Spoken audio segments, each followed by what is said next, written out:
En videos anteriores se habló de diagramas de cuerpo libre y de clasificación de sistemas de fuerzas, entre las que se encontraba el sistema de fuerzas concurrentes.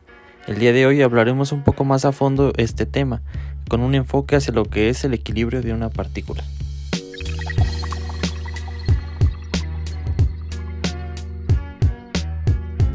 Para ello debemos definir nuevamente lo que es una partícula. Una partícula es un cuerpo que posee masa pero no dimensiones. Esto aplicado a ejercicios es cuando no se toman en cuenta las dimensiones del cuerpo a estudiar. Y aunque en un problema a desarrollar es muy común verlas, realmente este sistema de fuerzas no existe en lo que es el mundo real. Pero bien, ya que definimos lo que es una partícula, es necesario decir ¿qué es el equilibrio? Este es el estado de un cuerpo en que las fuerzas que actúan sobre él mismo se compensan o bien se anulan. Matemáticamente se puede decir que la sumatoria de todas las fuerzas aplicadas es igual a cero. A esta expresión se le conoce como condición de equilibrio. Es muy necesario entender que estar en equilibrio no es lo mismo que estar en reposo, pues un cuerpo puede mantener una velocidad constante y encontrarse en equilibrio.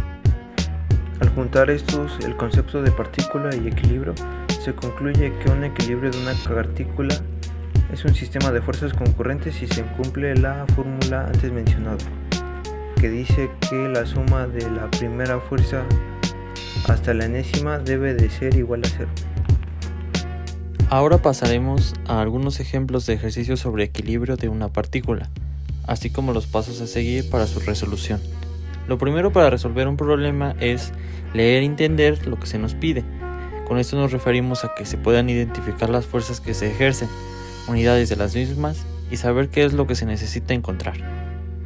Como segundo paso se debe de realizar un diagrama del problema. Al hacer esto no solo vemos con claridad la partícula que estamos estudiando. Decimos partícula porque todas las fuerzas se aplican en un solo punto en ese diagrama y como lo definimos antes, no tomamos en cuenta la dimensión del cuerpo como tal. Además, con el diagrama podemos ver la dirección, sentido y magnitud en algunos casos de las fuerzas.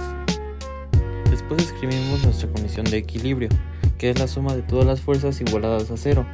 Una vez hecho eso, debemos desarrollar cada una de las fuerzas y para esto debemos poner en nuestro diagrama un sistema de referencias, para así poder determinar cuáles están en el eje X, cuáles en el eje Y, si son negativas o positivas, y en caso de presentar alguna inclinación poder determinar los componentes de la fuerza.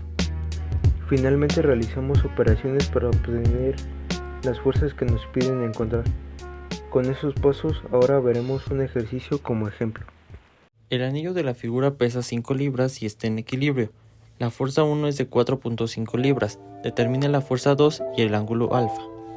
Bueno, con base a los pasos que dimos antes, debemos identificar nuestros datos, que son los valores de la fuerza 1, el peso del anillo. Además, en la imagen nos dan otro dato, que es que esta fuerza tiene una elevación de 30 grados en base a un sistema dado. Y como incógnitas tenemos el valor del ángulo alfa y la fuerza 2.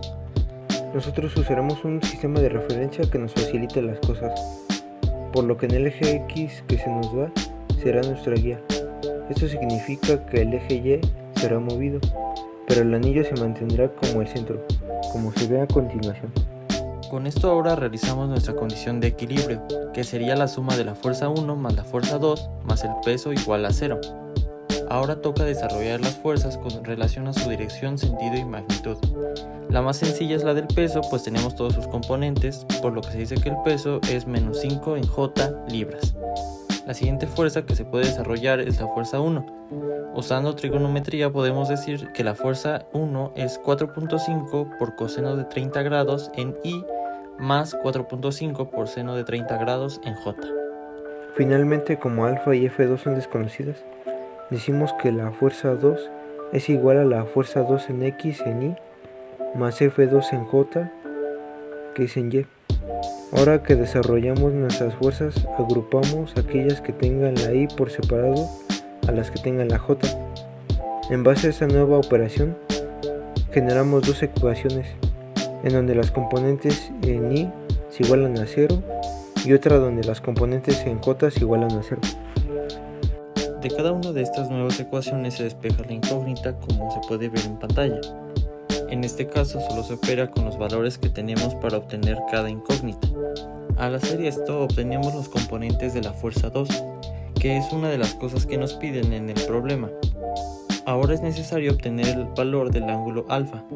Para esto usaremos trigonometría, más específicamente la tangente y arcotangente. Como estamos buscando el ángulo, podemos hacer que nuestra componente negativa sea positiva. De lo contrario, tendríamos un ángulo negativo. Con esto se termina el ejercicio para el tema de equilibrio de una partícula. Es necesario recordar que este tipo de problema ejercen todas las fuerzas a un solo punto, por lo que se considera que es una partícula a la que se está estudiando. ¡Ey! ¡No te vayas todavía! Aquí tenemos más videos que te pueden gustar.